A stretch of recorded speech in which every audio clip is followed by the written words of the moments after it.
बात है जब कोल्हापुर नामक गांव में हाहाकार मचा हुआ था। लोग समझ नहीं पा रहे थे कि आखिर ई रिक्शा वाले गूंगे कैसे होते जा रहे हैं। अरे आज तो सिर्फ 1000 रुपए की कमाई ही हुई है।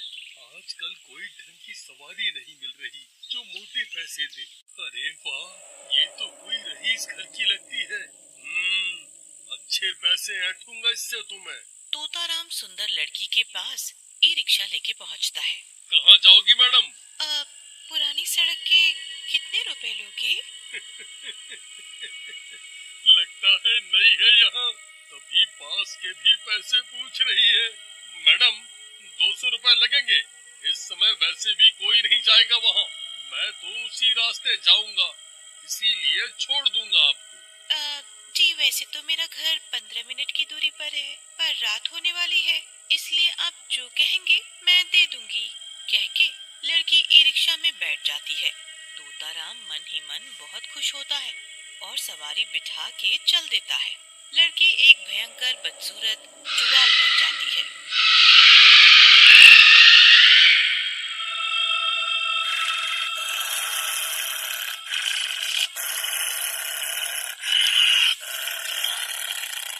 जिससे तोताराम बेखबर होता है। भैया जरा इस अंदर वाली गली से तो ले चलो, यहाँ से मेरा घर जल्दी आता है। तोताराम फिर उस गली में अपना ई रिक्शा मोड़ लेता है। थोड़ा आगे चलते ही गली में एक खुफिया गली आ जाती है, जहाँ डरावनी चुड़ैलों की आवाजें सुनाई देती हैं।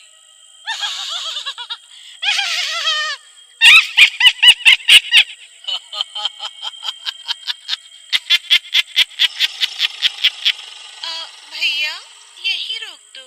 अरे ये तो कोई पुराना खंडहर लगता है। इतनी डरावनी आवाजें आ रही हैं।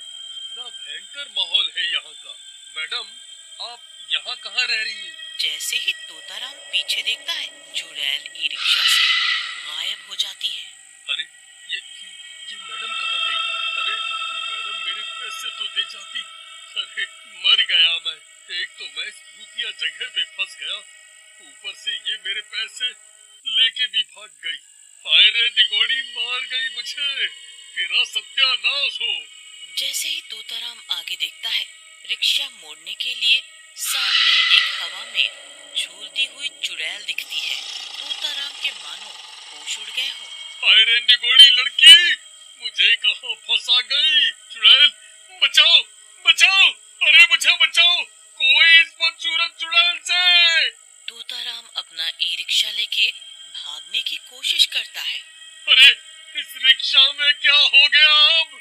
ये एक ही जगह पे क्यों चल रहा है? तभी एकदम से चुड़ैल उड़कर ई रिक्शा की छत पे चढ़ जाती है। तू अब नहीं बच सकता। तुम ई रिक्शा वालों ने तो जैसे लूट मार मचा रखी है। नियम नहीं है तुम लोगों का, नए लोगों को पागल बनाते हो।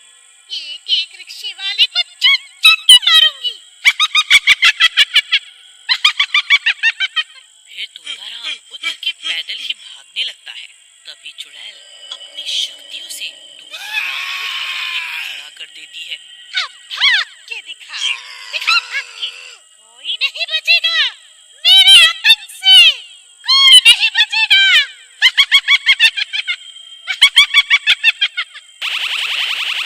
जादुई शक्तियों से तोताराम को जमीन में धंसाने लगती है। तोताराम चिल्लाने की बहुत कोशिश करता है, पर चुड़ैल उसकी आवाज चुरा लेती है और उसे गूंगा बना देती है। तोताराम का सिर्फ सर ही धरती के बाहर होता है, बाकी शरीर जमीन के अंदर धंस जाता है। दिन प्रतिदिन चुड़ैल एक एक करके कई ई रिक्शे वालों को सबक सिखाने लगी। जो भी उसे नियम तोड़ते हुए दिखता, वो उसको बद से बदतर मौत देती। फिर एक दिन रिक्शा स्टैंड पे सारे ई रिक्शा वाले इकट्ठे होते हैं। अरे लगोट लाल, आज तोताराम नहीं दिख रहा। उसकी बीवी ने कही पल्लू से तो नहीं बांध लिया उसे। अरे भाई पता नहीं आज आया ही नहीं। तभी वहाँ कुछ सवारियाँ आती हैं। अरे भाई आओ मेरे रिक्शे में, बस 5 मिनट में चल दूंगा। चलो भैया, लेट हो रहा है मुझे। 5 मिनट बोल बोल ओके, इतनी देर? अरे सवारी तो होने दो, तभी तो चलूंगा। ये सब वही चुड़ैल देख रही होती है। इतनी ज्यादती कर रखी है इन ई-रिक्शा वालों ने। मनमानी करने लगे हैं आजकल सड़कों पे। इसे तो सबक सिखाना पड़ेगा। थोड़ी देर और निकल जाती है, तभी 4-5 सवारी आ जाती है। अरे बैठो बैठो, इसमें बैठो। अरे भैया, 4 लोगों की सीट होती है, आप क्या 6 बैठाओगे? अरे सब बैठ जाएंगे, थोड़ा थोड़ा आगे पीछे होके बैठो। सभी सवारी किसी तरह एडजस्ट हो जाती है। रिक्शे वाला रिक्शा चलाने लगता है। ओवरलोडिंग की वजह से कुछ कदम आगे बढ़ने के बाद ही मर गए। इस रिक्शे वाले ने अपने लालच की वजह से हम सबकी जान जोखिम में डाल दी रे। हाय हाय रे मेरी टांग, हाय हाय मेरी टांग। हाय मेरी कमर टूट गई, अरे कोई उठाओ, हाय मेरी कमर। सारी सवारियां जख्मी हो जाती हैं और उन्हीं में से एक की मौत हो जाती है। ई रिक्शा वाला जख्मी सवारियों को वहीं छोड़ के अपना ई रिक्शा लेके भागने लगता है। ये सब देख के चुड़ैल आग बबूला हो जाती है और एक सुंदर लड़की का रूप लेके रास्ते में खड़ी हो जाती है। लड़की रिक्शे वाले को हाथ दे के रोकती है। भैया, पुरानी सड़क चलोगे? अरे वाह, कितनी सुंदर लड़की है। अरे तुम कहो तो जहन्नुम में भी चला जाऊं मैं। कितने पैसे लोगे? वैसे तो मुझे पता नहीं है कि कितने पैसे लगते हैं, आप ठीक ठाक बताना। अच्छा, तो ये नई है लगता है। जी मैडम, वैसे तो 200 लगते हैं, पर आप 150 दे देना। ठीक है भैया, और वो रिक्शे में बैठ जाती है। अरे वाह, 30 रुपए के काम में 150, बाबा मजा ही आ गया आज तो।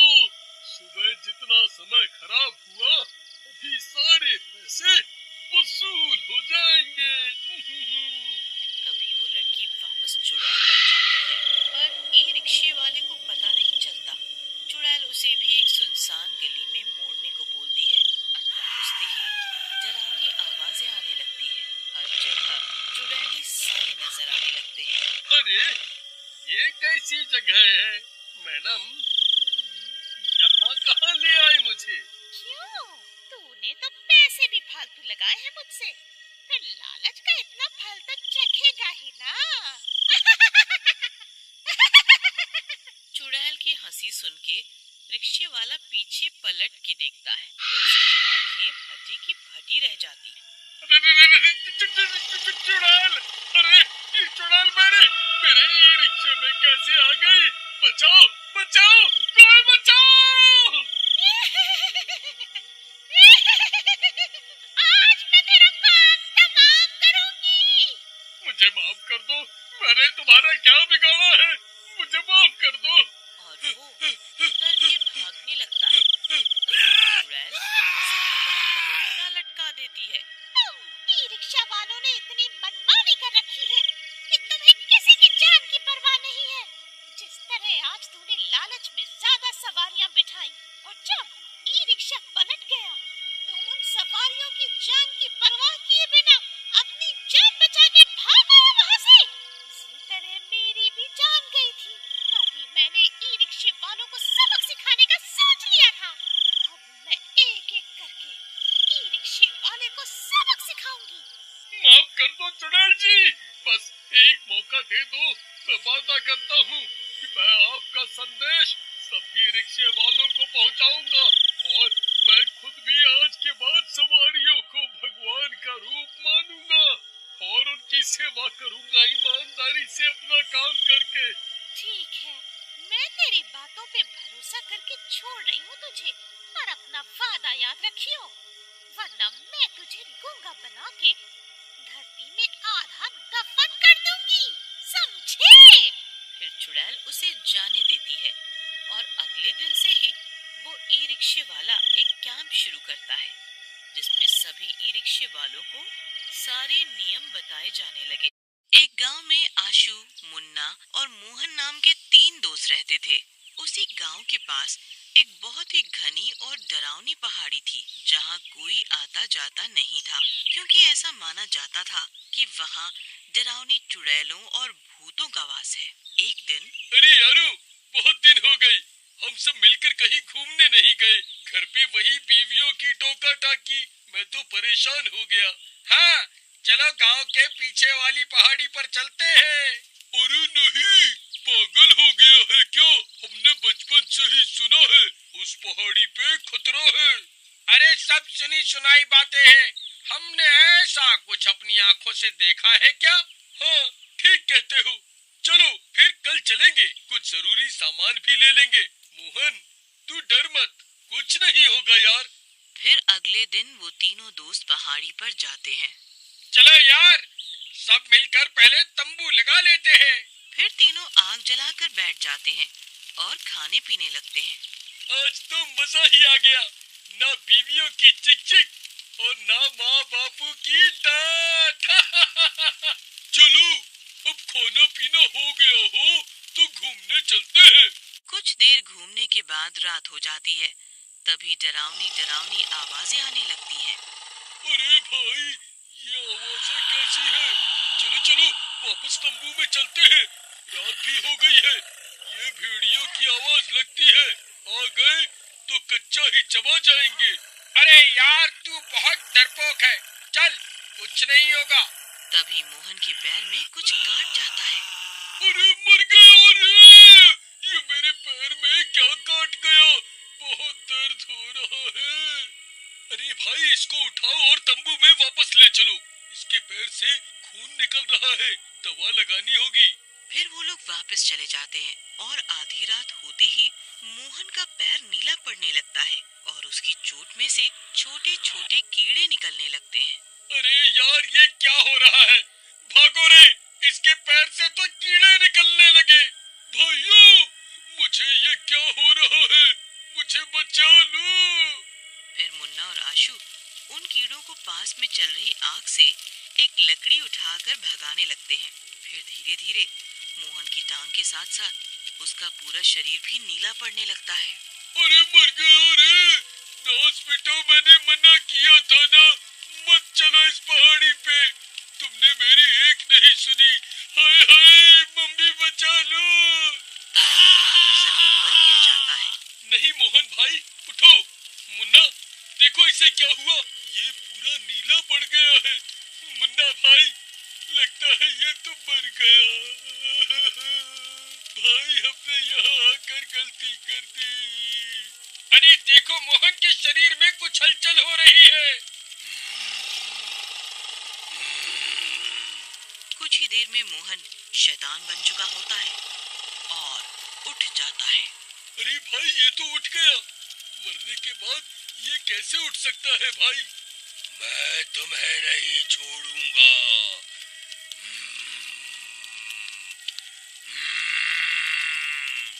अरे मर गए रे! रे आशु, चल भाग, नहीं तो ये हमें भी मार देगा। अब ये शैतान बन चुका है। नहीं, मैं अपनी जान दे दूंगा, लेकिन इसे इस हाल में नहीं छोड़ सकता। मोहन, तू मेरा दोस्त है ना, तू ठीक हो जाएगा। लेकिन मोहन अब शैतान बन चुका होता है और उसकी नहीं सुनता।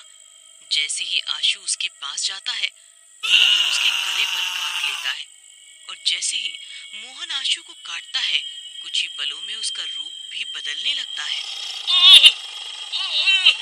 मुन्ना भाई, दर्द हो रहा है, तुम भाग जाओ यहाँ से। मैं भी कुछ देर में इसी के जैसा ना बन जाऊं। जाओ, भाग जाओ। फिर मुन्ना रोता हुआ गांव की तरफ भागने लगता अरे है। भागो रे भागो, दोनों अपनी शैतान जान भी बचाकर उसका भागो। पीछा करते हुए गांव तक पहुंच जाते हैं। फिर उन शैतानों को जो भी गांव वाला मिलता है, वो उसे भी पकड़कर काट लेते हैं। हाय रे, काट गवा रे, कमबख्त का मारा। हाय रे, काट गवा, चबा गवा हमरा हाथ। ओहो, बहुत दर्द हो रहा है, बहुत दर्द हो रहा है। कोई बात नहीं, थोड़ी देर ही दर्द होगा, फिर तुम्हें बहुत मजा आएगा। फिर वो गांव वाली भी चुड़ैल बन जाती है और फिर सब शैतान गांव वालों के पीछे पड़ जाते हैं। सारे गांव में भगदड़ मच जाती है। हे भगवान, अब मैं क्या करूं? मोहन और आशु जिसे भी काट रहे हैं वो सब भी शैतान बनते जा रहे हैं। ऐसे तो सारा गांव ही शैतान बन जाएगा। फिर ऐसा बोलकर मुन्ना अपने घर भाग जाता है और दरवाजा बंद कर लेता है। फिर मोहन उसके घर का दरवाजा पीटने लगता है। मुन्ना की पत्नी राधा खिड़की से बाहर देखती है तो उसके होश ही उड़ जाते हैं। अजी, ये सब क्या हुआ? ये तो मोहन भाई है ना? ये शैतान कैसे बन गए जी? हाँ, ये शैतान कैसे बन गए? राधा, मुझे माफ कर दो। हम तीनों मिलकर पहाड़ी पर गए थे। वहीं पर मोहन भाई के पैर में कुछ काट गया और उसका ये हाल हुआ। अब वो जिसे भी काट रहे हैं वो भी उन्हीं की तरह बनता जा रहा है। अजी, आपको वहाँ नहीं जाना चाहिए था। चलिए, हमें अभी अपने पुरोहित जी के पास जाना होगा। उन्होंने ही मना किया था कि कोई इस पहाड़ी पे नहीं जाएगा, तो उन्हें उपाय जरूर पता होगा। हाँ, पर कैसे चलेंगे? बाहर तो मेरे सब ससुराल वाले खड़े हैं हमारा स्वागत करने के लिए। जाओ, तुम ही खातिरदारी करवा लो जाके। आपने ही अपने दोस्तों को इस मुसीबत में डाला है ना, अब आपको ही इन्हें इस मुसीबत से निकालना होगा। हाँ, ठीक कह रही हो। चलो बताओ, फिर क्या तरकीब है? ये देखिए, मेरे पास ये नकली भालू के कपड़े हैं। कल राजू के स्कूल में नाटक है ना, उसी के लिए मैं ये लेकर आई थी। इसे पहनकर हम चलते हैं।